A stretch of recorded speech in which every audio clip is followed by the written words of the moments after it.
장관님, 이재명 대표가 이제 일련의 상황들을 정밀 사무소가 국가 폭력을 자행하고 있다 이렇게 했는데요.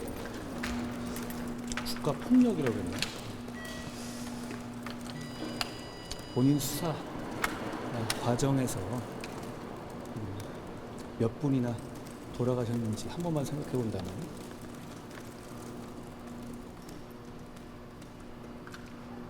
본인이 데이트 폭력이라고 하면서 변호했던 흉악범의 피해자 한 번만이라도 생각해 본다면 폭력이라는 단어를 가지고 뜬금없이 저런 말 만들어낼 것 같지는 않습니다. 대한 관련해가지고 국내에서 보이콧을 하겠다 이런 의견도 나오고 있는데 동의를 해주시죠. 제가 그거 봤어요.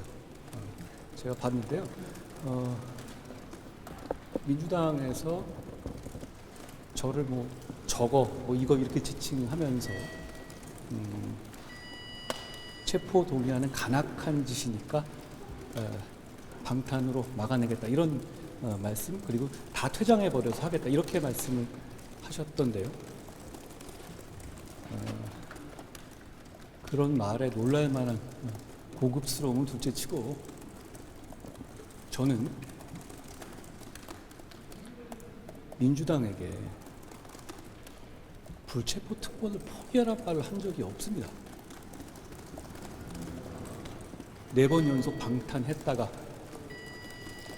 국민 무서워서 특권 포기하겠다고 말한 것은 이재명 대표고요. 김은경 혁신위원장입니다. 그냥 하기 싫으면 하지 말았으면 좋겠어요. 매번 자기들끼리 그러잖아요. 이랬다 저랬다 뭐 자기들이 갑자기 심각해서 화내다가 결국은 남 탓하고 결론은 항상 방탄을 포기하지 않겠다 하잖아요. 국민들께서 매번 보시지만 좀 피곤하고 지루하실 것 같습니다. 이재명 대표는 본인이 피의자고 본인 사건이니까 뭐 그럴 수 있다고 쳐도 공당인 민주당이 저러는 건 부끄러움은 모르는 거라고 생각합니다. 그리고 민주당에서 어제 얘기한 다 들어갔다가 다 퇴장하는 거요. 지금까지 4번 했던 방탄보다 더 저질 방탄입니다. 왜냐하면 그건 서로 특권 못하게 감시하겠다는 거잖아요, 공개적으로.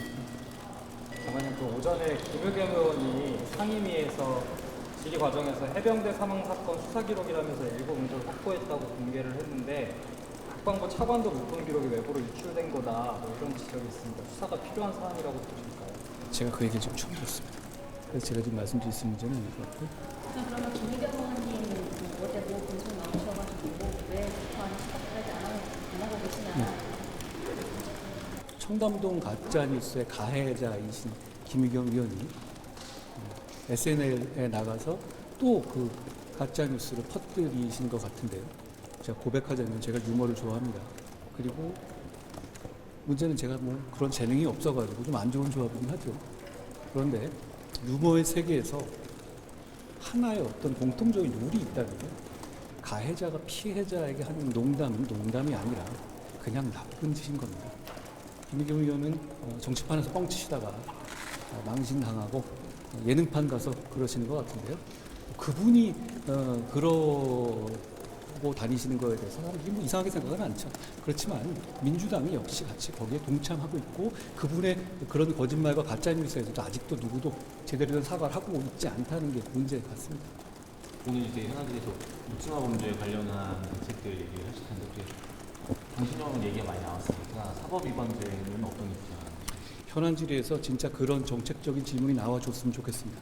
그럴 것 같지는 않습니다만 사법 위반죄 같은 경우는 이제 오해하시면 안 될 것이 다른 나라에도 많이 있는 제도입니다.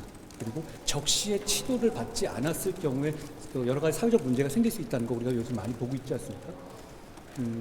2017년부터 이 중증 정신질환자에 대한 입원 제도가 강화됐어요.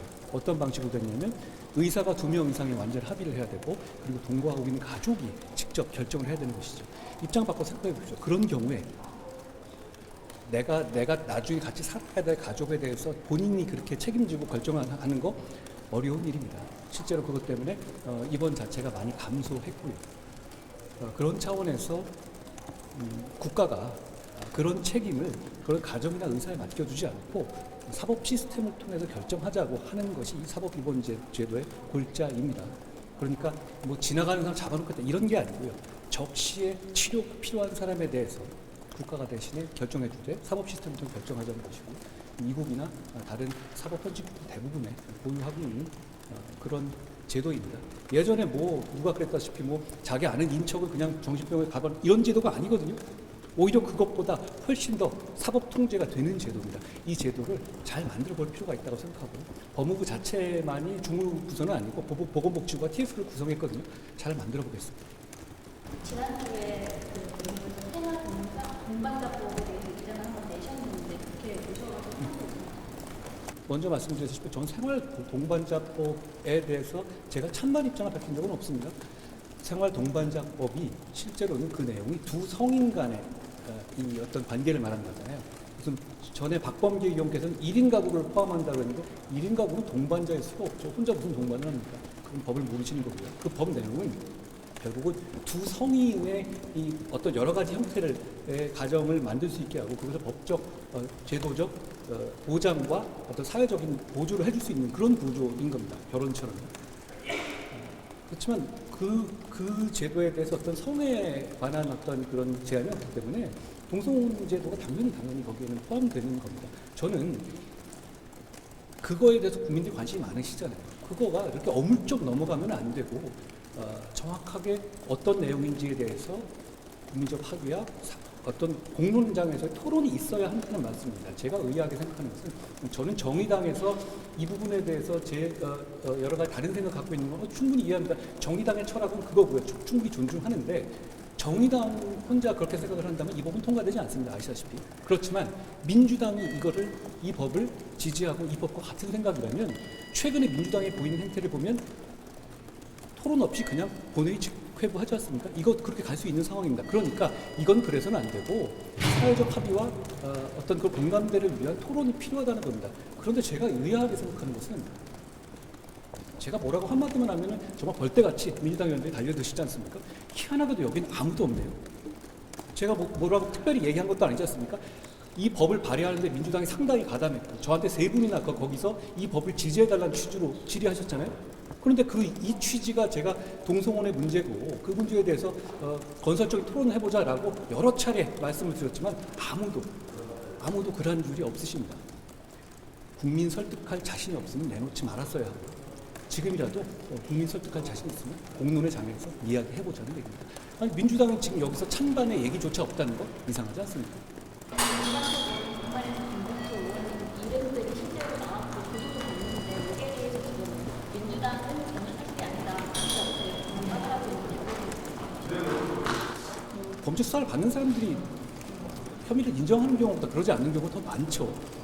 그런데 그 민주당 말씀대로라면 돈 봉투를 주고 한 과정들에 여러 명이 구속되고 그게 법원에서 다 인정되는데도 불구하고 받은 분은 한 분도 없는 거잖아요. 그게 사실일 리는 없지 않습니까? 검찰에서 절차에 따라서 철저하게 수사할 거라고 생각합니다. 철저하게 수사할 만한 사안 아니겠습니까? 중요한 사안이죠.